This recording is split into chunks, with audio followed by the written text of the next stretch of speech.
মারণ রোগ cancer, head and neck cancer এবং ওরাল ক্যান্সারে আক্রান্তের সংখ্যা এদেশে বেড়েই চলেছে। ধূমপানের কারণে মুখ ও গলার ক্যান্সারে আক্রান্ত হওয়ার সম্ভাবনা থাকে, কিন্তু সিগারেটে টান না দিলেও হতে পারে ক্যান্সার।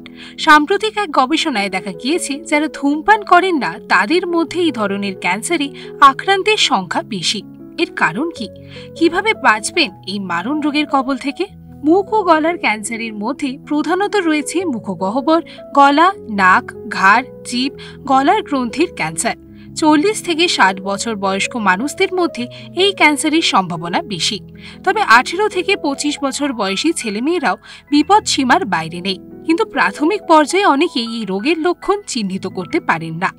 চিকিৎসকদের মতে ধূমপান ছাড়াও এই ক্যান্সারের নানান কারণ রয়েছে। এগুলি হলো অত্যাধিক মদ্যপান, পান মশলা বা গুটখার নেশা, হিউম্যান প্যাপিলোমা ভাইরাস বা HPV, সূর্যের অতিবেগুনি রশ্মি, যৌন রোগ। কোন কোন লক্ষণ দেখলে সতর্ক হবে?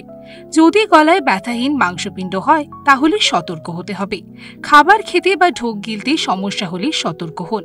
ঘন ঘন কাশি এবং কাশির সঙ্গে রক্ত বের হতে পারে। নাক, কান, মুখ, গলা বা শরীরের যে কোনো অঙ্গ থেকে অস্বাভাবিক রক্তপাত হতে পারে। মলদ্বার থেকে অস্বাভাবিক রক্তপাতও এই ক্যান্সারের লক্ষণ হতে পারে। কিভাবে বাঁচবেন এই মারণ রোগের কবল থেকে? দাঁত ও মাড়ির স্বাস্থ্য ভালো রাখুন। মুখের আলসার বা জিভের নিচে মাংসপিণ্ড গজালে ডাক্তারের পরামর্শ ছাড়া ওষুধ খাবেন না। তামাকজাত যে কোনো দ্রব্য বর্জন করতে হবে। হেলদি লাইফস্টাইল মেনে চলুন। প্রাথমিক পর্যায়ে রোগ চিহ্নিত হলে সঠিক চিকিৎসার মাধ্যমে এই রোগ নিরাময় সম্ভব। চিকিৎসার পরে প্রথম 2 বছর খুবই গুরুত্বপূর্ণ, কারণ ক্যান্সার আবারও ফিরে আসতে পারে। রোগ নিরাময় হলে বা নিয়ন্ত্রণে থাকলেও বছর 5 পরীক্ষা করিয়ে যেতে হবে।